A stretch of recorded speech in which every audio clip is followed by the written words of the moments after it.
Assalamu alaikum. Hello everyone. I am Muhammad Asifur Rahman.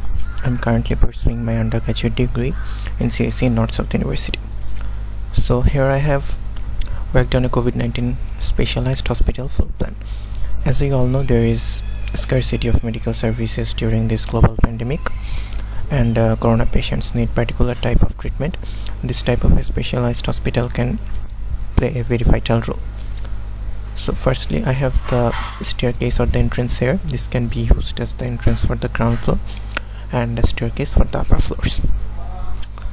Then beside it we have the reception and waiting area.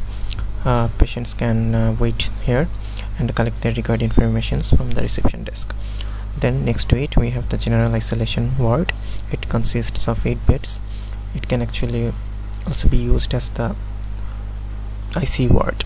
Then next to it we have the toilet and the washrooms. This has enough hand washing facilities for both males and females. Here we have our corridor. It is actually very spacious. People can actually walk here, maintaining a proper distance from each other. Then we have our consultation room 1 and consultation room 2 here.